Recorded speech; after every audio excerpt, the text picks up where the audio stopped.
Good morning students, I am Rohit Singh, biology faculty, ellipse academy Muzaffarpur. हम लोगों ने लास्ट क्लास में टॉपिक देखा था डिफेंस मैकेनिज्म के अकॉर्डिंग इम्यूनिटी का टॉपिक देखा था। इम्यूनिटी के बारे में हम लोगों ने पढ़ा था। आज जो हम लोग को टॉपिक पढ़ना है वो इम्यूनिटी ही है। और मैंने जैसा बताया था कि हमारे बॉडी के अंदर दो तरीके का इम्यून सिस्टम इम्यूनिटी काम करता है, एक इनेंट और एक एक्वायर्ड। तो इनेट इम्यूनिटी के अकॉर्डिंग हम लोगों ने सारा पॉइंट्स ऑफ व्यू देख लिया था और एक्वायर्ड के अकॉर्डिंग। तो आज हम लोग का टॉपिक है types of cell in acquired immunity. Acquired immunity में कौन कौन सा टाइप के सेल काम करते हैं?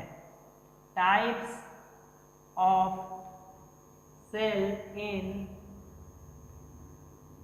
Acquired immunity. एक्वायर्ड इम्यूनिटी में कौन कौन से सेल काम करते हैं इसको हम लोग देखेंगे। तो एक्वायर्ड इम्यूनिटी की जब बात करते हैं तो एक्वायर्ड इम्यूनिटी एम्प्लॉय करता है दो major type of granular cell. Two major type of granular cell. Acquired two major type of granular cell. दो मेजर टाइप का ग्रैनुलर सेल एक्वायर्ड करता है जिसको हम लोग बोलते हैं लिम्फोसाइट्स, जिसका जो प्रेजेंट होता है हमारे ब्लड सेल में, और उसको वो कौन से WBC में। तो दो टाइप का जो ग्रैनुलर सेल है, तो ये काम किसके थ्रू कर रहा है? ये कहाँ है? लिम्फोसाइटिस, यानी कि WBC। ब्लड सेल कौन सा है? WBC में। तो ये दो तरीके का सेल जो है उस सेल का नाम है B lymphocyte and T lymphocyte. Cell का नाम क्या है बेटा? B lymphocyte and T lymphocyte. ठीक है, क्या नाम है? B lymphocyte and T lymphocyte. तो बी लिम्फोसाइट को ही हम लोग बोलते हैं बी सेल, और टी लिम्फोसाइट को क्या बोलते हैं? T cell. कोई दिक्कत नहीं है। अब देखिए बी लिम्फोसाइट टी लिम्फोसाइट में अब जो पॉइंट्स है उसको हम बता रहे हैं, आप सुनने का कोशिश करेंगे, आपको समझ में आएगा। Both B and T cell need an exposure. हमारा बी सेल हो या टी सेल हो, दोनों को नीड रहता है एक्सपोजर टू एंटीजेन। जब तक उसको एंटीजेन नहीं दिखेगा वो वर्क नहीं करेगा। To trigger them into active, यानी कि एक्शन करने के लिए इनको एंटीजेन का एक्सपोजर होना जरूरी होता है। Both B and T cell develop from precursor cell called stem cell. दोनों का दोनों जो बनता है वो किससे बनता है? स्टेम सेल से बनता है। ठीक है, अब आया पॉइंट कि स्टेम सेल कहाँ पे? तो बोन मैरो में। Bone marrow. ठीक है, तो बी लिम्फोसाइट और टी लिम्फोसाइट दोनों को एक्शन करने के लिए किस ट्रिगर का जरूरत होता है? तो एंटीजेन ट्रिगर का जरूरत होता है। और दोनों बी लिम्फोसाइट और टी लिम्फोसाइट जो बनता है, यानी कि जो दोनों का दोनों प्रोड्यूस्ड होता है, वो कहाँ से होता है? डेवलप्ड करता है प्रीकर्सर सेल, जिसको हम लोग स्टेम सेल बोलते हैं। और इसी प्रीकर्सर सेल को, ये प्रीकर्सर सेल जो है वो कहाँ मिलता है? स्टेम सेल बोन मैरो में मिलता है। तो the process of formation of B cell and T cell in the bone marrow is known as हेमाटोपोएसिस।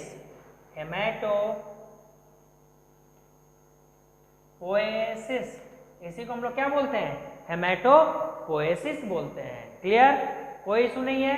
अब हम लोग के पास पॉइंट है कि अगर हम लोग बोन मैरो की बात कर रहे हैं तो इसको हम लोग बोलते हैं इमैच्योर लिम्फोसाइट। तो from bone marrow the immature lymphocyte that is stem cell destined to become thymocyte migrate to thymus via blood. In thymus the cell matured in T cell, और जब ये निकलता है यहाँ से तो ब्लड के थ्रू थाइमस तक पहुँचता है और वहाँ जाके ये मैच्योर्ड होता है और इसका नाम होता है टी सेल।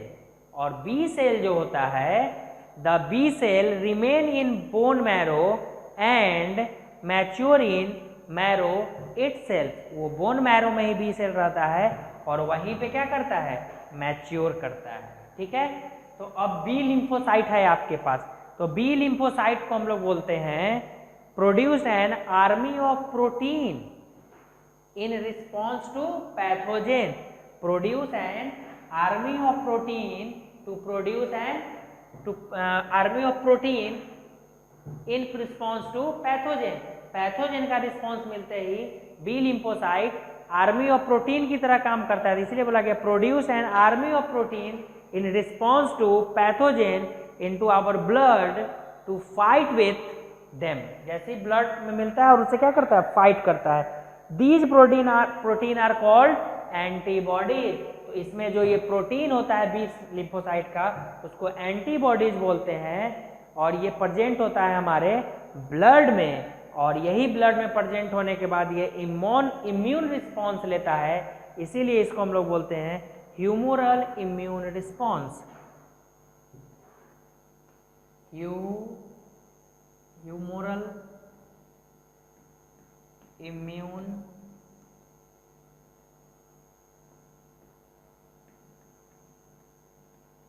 रिस्पॉन्स। ठीक है, तो बी लिम्फोसाइट जो होता है, बी लिम्फोसाइट क्या करता है, तो बी लिम्फोसाइट प्रोड्यूस करता है एन आर्मी ऑफ प्रोटीन जो कि रिस्पॉन्स लेता है पैथोजेन का, और प्रेजेंट कहाँ होता है, हमारे ब्लड में प्रेजेंट होता है। दूसरा पॉइंट क्या है कि प्रोटीन जो होता है इसी को हम लोग एंटीबॉडीज बोलते हैं, और ये एंटीबॉडीज जो है वो प्रेजेंट होता है हमारे ब्लड लेवल में, और ये इम्यून रिस्पॉन्स पर काम करता है, इसीलिए इसको हम लोग ह्यूमरल इम्यून रिस्पॉन्स भी बोलते हैं।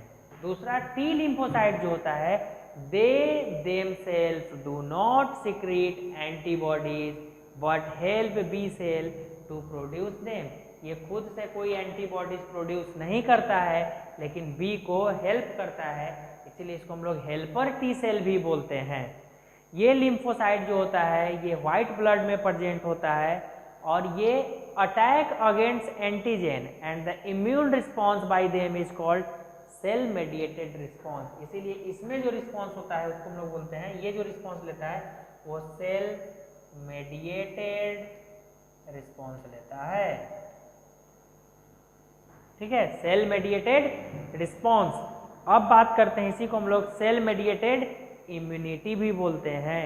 तो ये हमारा है HIR ह्यूमरल इम्यून रिस्पॉन्स, और ये हमारा है CMI सेल मेडिएटेड इम्यूनिटी या CMR सेल मेडिएटेड रिस्पॉन्स। तो बी लिम्फोसाइट जो होता है वो HRI को रिस्पॉन्स लेता है, और हमारा टी लिम्फोसाइट जो है वो CMI को रिस्पॉन्स लेता है। तो अब हम लोग का जो मेन पॉइंट है वो समझना है यहाँ से, स्ट्रक्चर ऑफ एंटीबॉडीज और इम्यूनोग्लोबुलिन्स।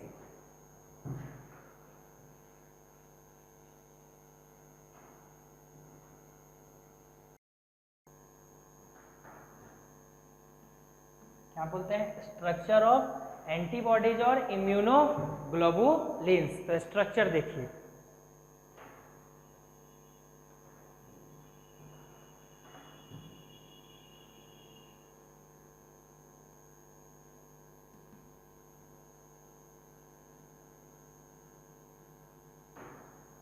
अब देखिए ये जो बना, ये जो दोनों बना है इसको एंटीजेन बाइंडिंग साइट बोलते हैं। इसको क्या बोलते हैं, एंटीजेन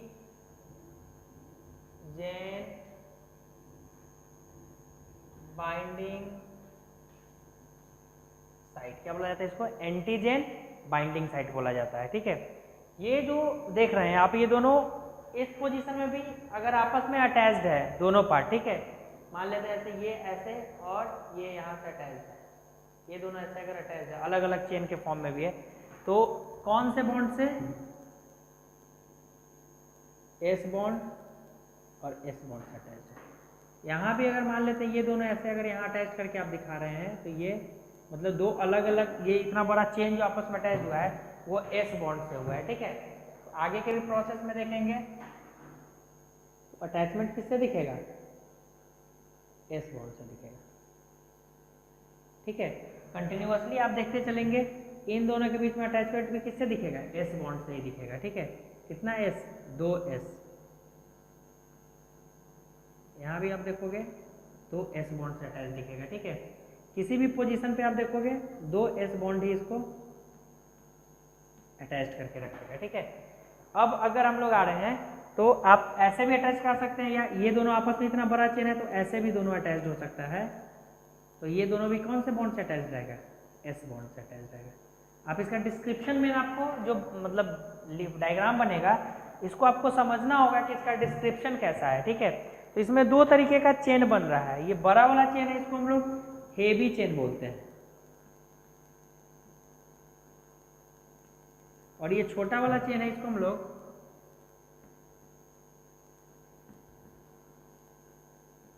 लाइट चेन बोलते हैं।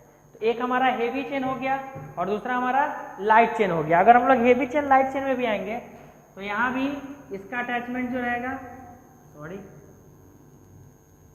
इसका अटैचमेंट जो रहेगा एस और एच। अगर हम लोग इसमें भी देखेंगे अटैचमेंट जो रहेगा वो एस और एस बॉन्ड से रहेगा। यहाँ भी अटैचमेंट देखेंगे एस और एस बॉन्ड से रहेगा, और यहाँ भी अटैचमेंट हम ऊपर से ओवरलैप करके लिख रहे हैं, आप ऐसे भी लिख सकते हैं एस एस, ठीक है। तो जो बॉन्ड अटैच्ड हो रहा है वो अब आपको देखना है। ये दोनों का दोनों जो स्टार्ट हो रहा है, ठीक है, तो ये एन, ठीक है, और ये जो हमारा सी, ये भी से, तो यहाँ क्या बनेगा, एन का फॉर्मेशन करेगा। अब आप बात समझिएगा, ठीक है, ये एंटीबॉडी का स्ट्रक्चर है। तो जो भी एंटीबॉडी बन रहा है, इच एंटीबॉडी और इम्यूनोग्लोबिन, जिसको आईजी बोलते हैं, is made up of 4 polypeptide chain. कितना चेन से बना हुआ है, 4 चेन से बना हुआ है, इसीलिए इसको हम लोग बोलेंगे made up of 4 polypeptide chain. 2 L chain, light chain, और 2 क्या है, एच चेन, हेवी चेन है। लाइट चेन जो है वो शॉर्ट पॉलीपेप्टाइड है, लाइट चेन जो है वो क्या है, शॉर्ट पॉलीपेप्टाइड है, इसलिए उसको लाइट चेन बोल रहे हैं। और हेवी चेन जो है वो लॉन्ग पॉलीपेप्टाइड है, इसलिए इसको हम लोग लॉन्ग चेन बोलेंगे, हेवी चेन। तो लाइट चेन 2 है और हेवी चेन 2 है, तो H2L2 भी इसको हम लोग बोलते हैं। क्या बोलते हैं, H2L2। तो एंटीबॉडी को रिप्रेजेंट करते हैं H2L2 से। Each of the light chain, ध्यान दीजिएगा, डायग्राम को देखते चलेगा हम हैं। Each of the light chain is bounded to one of the heavy chain. हर लाइट चेन जो है वो बाउंडेड है किससे, हेवी चेन से। तो कैसे, तो हम लोग करते हैं इसको एस एस एस से कर दिए, यहाँ से सांप से दिखेगा इसलिए यहाँ से किए हैं, ठीक है। तो दोनों जो लाइट चेन और हेवी चेन है वो आपस में बाउंडेड है किससे, लाइट चेन और हेवी चेन जो है आपका वो आपस में बाउंडेड है। और फिर आगे पॉइंट है, the 4 polypeptide chain are held together by disulphide bond. चारों का चारों पॉलीपेप्टाइड चेन जो है वो डाइसल्फाइड बॉन्ड से बन रहा है, forming a Y shaped molecule. इसलिए क्या फॉर्मेशन कर रहा है, वाई शेप्ड मॉलिक्यूल का फॉर्मेशन कर रहा है। The top 2 tip of Y shaped molecule is antigen binding site. Top 2 जो है वो क्या है, एंटीजेन बाइंडिंग साइट है, ठीक है। They recognise and bind to the specific antigen, जो कि रिकॉग्नाइज्ड हो रहा है और बाइंड कर रहा है स्पेसिफिक एंटीजेन से, ठीक है। इन a lock and key fashion, जो वहां का एंटीजेन का बाइंडिंग साइट जो है वो लॉक एंड की फैशन के फॉर्म में दिया हुआ है। Both Y have the same antigen binding site and so recognise the same antigen. दोनों का जो बाइंडिंग साइट है वो सेम टू सेम है, इसलिए वो रिकॉग्नाइज करेगा सेम टाइप का antigen. Each of the 4 chain has the constant C and constant C region and variable V region. Constant C region और वेरिएबल V रीजन मिलेंगे, ठीक है। तो हम लोग बोल सकते हैं C रीजन है और ये वेरिएबल रीजन है तो V रीजन के फॉर्म में आ रहा है, ठीक है। लिखेंगे ड्यू अ वेरिएबल रीजन के कारण huge variety of shape of antigen binding site, hence different antibodies can react to different antigen. यही वेरिएबल V दिखा नहीं सकते इसमें, इसी V के कारण ये अलग अलग एंटीजन पे क्या करता है, ये सब काम करता है और इसको हम लोग फिर देखते हैं, ठीक है। The stem of the antibodies is formed by constant region of the heavy chain. C कहाँ पे है, हेवी चेन के पास है। तो in mammals including human there are 5 different classes of heavy chain that form 5 type of antibodies और immunoglobulin. और इसी सी रीजन के कारण ये ह्यूमन बॉडी में 5 अलग अलग तरीके का इम्यूनोग्लोबुलिन बनाता है, उसका नाम है IgA, ठीक है। दूसरा है IgD, IgE, ठीक है। एक IgA, एक IgD, एक IgE, एक IgG और एक IgM। तो इसी क्या बताया आपको कि due to heavy chain having the C region, constant region in a human male body, 5 types of antigen will be present: IgA, IgD, IgE, IgG, IgM। Okay, ये 5 टाइप्स के एंटीबॉडी हमारे ह्यूमन मैमल्स में present होते हैं। अब ये 5 types जो हैं इनका लोकेशन से भी क्वेश्चंस आता है और इनके फंक्शन से भी आता है। फंक्शन तो सब काम आपको बोल देंगे, आप लिख भी सकते हैं, लेकिन लोकेशन समझते हैं, ठीक है। IgA की बात करते हैं। ये मेन जो होता है ये एक्सटर्नल सिक्रेशन करता है और सलाइवा और मदर मिल्क में मिलता है। कहाँ मिलता है, सलाइवा में, और सलाइवा में मिलेगा आपको और मदर मिल्क में मिलता है। मदर मिल्क में मिलता है कौन, IgA। IgD जो है वो आपको सरफेस ऑफ बी लिम्फोसाइट पे मिलेगा, ठीक है। सरफेस ऑफ बी लिम्फोसाइट पे मिलेगा आपको IgD। और अगर IgE की बात करते हैं आप तो IgE जो होता है वो बेसोफिल्स में मिलेगा और मास्ट सेल पे मिलेगा। बेसोफिल्स पे मिलेगा और मास्ट सेल के पास मिलेगा, एरियोलर टिश्यू, ठीक है, मास्ट सेल। IgG की अगर बात करते हैं तो IgG जो है वो ब्लड प्लाज्मा में मिलता है मेनली। कहाँ मिलता है, ब्लड प्लाज्मा। कहाँ पे मिलेगा, ये ब्लड प्लाज्मा के पास मिलेगा। और IgM जो होता है वो भी लिम्फोसाइट के सरफेस पे ही मिलेगा। तो सरफेस ऑफ लिम्फोसाइट शॉर्ट में लिखा है मैंने, ये इसका लोकेशन है। अब फंक्शन की बात करते हैं, IgA की बात करते हैं। IgA जो है वो attack pathogen before rich blood stream. Blood stream तक पहुंचने से पहले ही वो पैथोजेन के ऊपर क्या करता है, अटैक कर देता है। कौन, IgA। IgD जो होता है वो serve as receptor for antigen on B lymphocyte और activation of B cell. Mainly इसका काम बी सेल को एक्टिवेट करना होता है और वो एंटीजन के ऊपर एज अ रिसेप्टर काम करता है। IgE जो होता है प्रोमोट रिलीज ऑफ हिस्टामाइन, क्योंकि बेसोफिल और मास्ट सेल के पास है तो हिस्टामाइन प्रोड्यूस करता है और एलर्जिक रिएक्शन से बचाने के लिए भी काम करता है, ठीक है। लेकिन allergic reaction, other agent in allergic reaction, उनसे अपना फाइट करता है। IgG जो होता है वो ब्लड प्लाज्मा मिलता है, ये फैगोसाइटोसिस का एक तो काम करेगा और दूसरा पैथोजन जो अटैक करता है उसको पैसिव इम्यूनिटी, उसको ब्रेक करने का काम करता है, और तीसरा फीटस को पैसिव इम्यूनिटी प्रोवाइड करने का काम भी जो होता है वो किसका होता है, IgG का होता है। IgM जो होता है ये फर्स्ट टाइप ऑफ एंटीबॉडी है to be secret during pregnancy response. जब ये प्रेगनेंसी रिस्पॉन्स होता है उसी समय आईजीएम काम करता है, इसीलिए सरफेस ऑफ लिम्फोसाइट इसका लिखे हैं। दूसरा, ये प्रमोट करता है बी लिम्फोसाइट को। किसको प्रमोट करता है? बी लिम्फोसाइट को। ओके, तो ये इसका इतना फंक्शन था, 5 फंक्शन था जो हमारे डिफरेंट टाइप ऑफ एंटीबॉडीज हमारे पास मिलते हैं। अब मैकेनिज्म हम लोग को देखना है यहाँ पे एंटीजन का, मतलब mechanism of antibody action. Antibody का जो एक्शन होता है उसके मैकेनिज्म को हम लोगों को समझना है। तो एंटीबॉडी के एक्शन मैकेनिज्म को समझने से पहले हम लोग एक पॉइंट को समझते हैं। जैसे एज फॉर एग्जांपल एंटीजन है, तो एंटीजन क्या है इसको पहले समझ लेते हैं। सबके बारे में देख रहे हैं तो थोड़ा एंटीजन के बारे में भी हम लोग देख लिया जाए, समझ लिया जाए कि क्या होता है।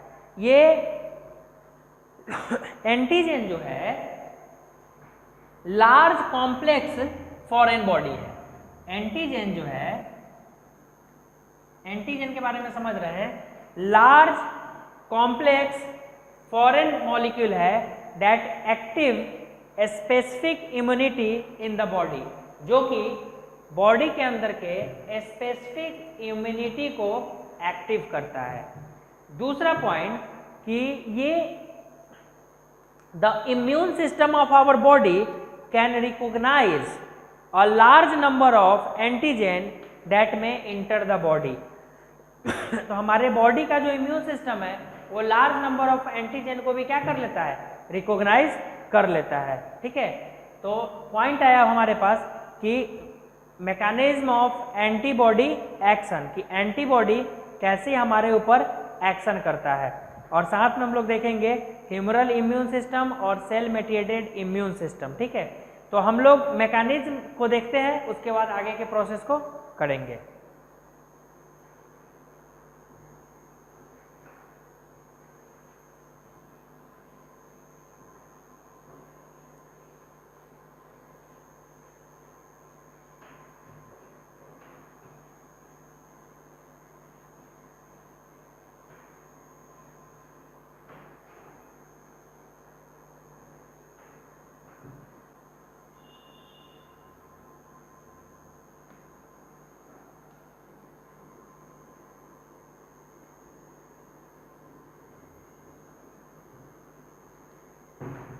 Mechanism of antibody action. ठीक है, अब मैकेनिज्म को इसको देखते हैं। ठीक है, तो एंटीबॉडी जो फाउंड है, तो एंटीबॉडीज में be bounded to the cell membrane like B cell और any remain free the immune system.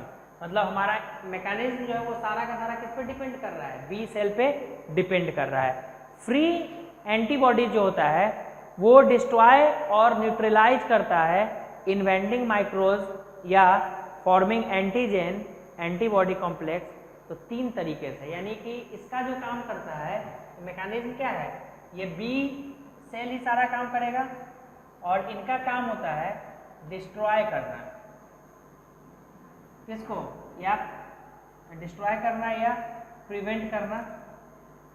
किससे? एंटीजन से। किसको? एंटीबॉडी को। ठीक है, तो ये 3 तरीके से काम करते हैं। एक इसका काम होता है, तो ये जो काम करते हैं बाइंडिंग जो करते हैं, binding of antibodies to antigen, binding of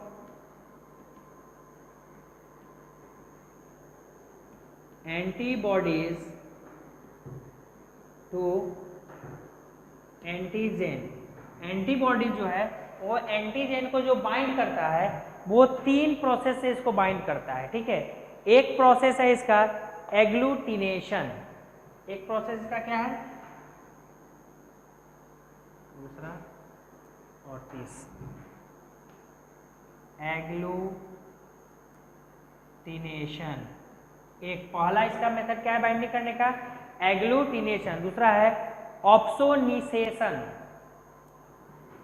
ऑप्सोनिएशन,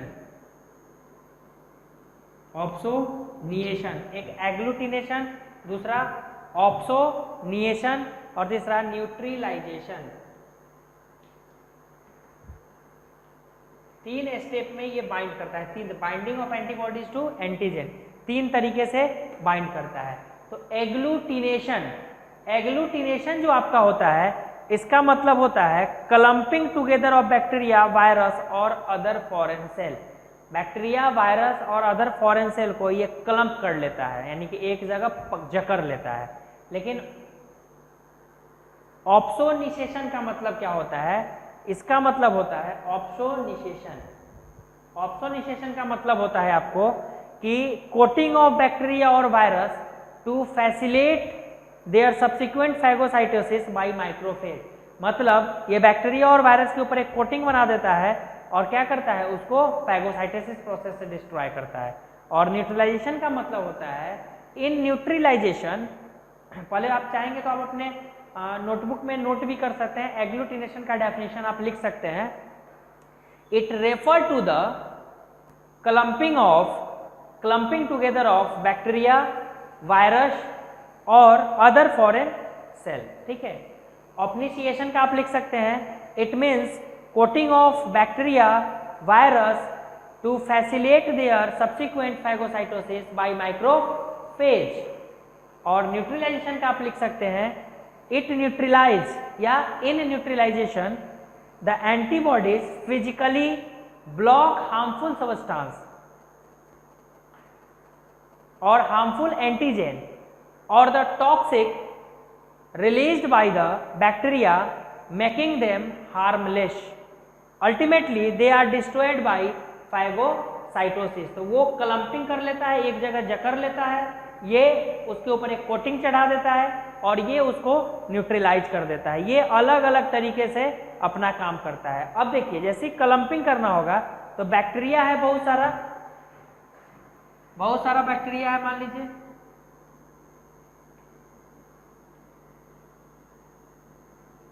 अब सब जो है एक दूसरे से क्लम्प हो गया, बंध गया।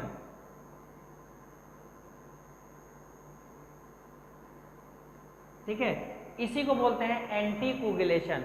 इसी को हम लोग बोलते हैं इसी को हम लोग बोलते हैं एग्लूटिनेशन। क्लम्पिंग कर लिया बैक्टीरिया। ठीक है, तो क्लम्पिंग जो किया है, ये जो लाइन है, ये है एंटीबॉडी। क्या है ये? एंटीबॉडी।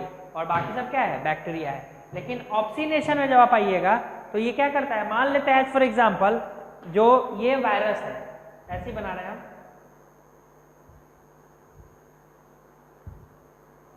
वायरस है, और इसके ऊपर अब क्या है, ये जो है इसको क्या कर लिया, ये इसको बाइंड कर लिया, ये ऐसे बाइंड किए हुए है, ये ऐसे बाइंड किए हुए है, ये ऐसे बाइंड किए हुए है। तो बाइंड जो किया वो क्या है? एंटीबॉडीज है। क्या है? एंटीबॉडीज। और अंदर क्या है? वायरस है। तो वायरस के ऊपर किसका कोटिंग आ गया है? एंटीबॉडी का कोटिंग आ गया, तो इसको बोलेंगे ऑप्सोनिएशन। ओके, तो अगर हमारे पास डिफरेंट बैक्टीरियाज हैं, मतलब नंबर ऑफ बैक्टीरिया है, उन सारे को एक जगह गुच्छा के फॉर्म में अगर जकड़ लेता है, जमा कर लेता है, जैसे मतलब जंजीर की तरह बांध लेना, तो ये होता है हमारा एग्लूटिनेशन। लेकिन अगर बैक्टीरिया और वायरस है, उसके ऊपर एक अगर कोटिंग बना देते हैं एंटीबॉडीज का, तो उसको बोलते हैं ऑप्सोनिएशन। और न्यूट्रलाइजेशन क्या है? मान लेते हैं एज फॉर एग्जाम्पल ये एंटीजन है, फिर ये एंटीजन है, ये एंटीजन है, ये एंटीजन है।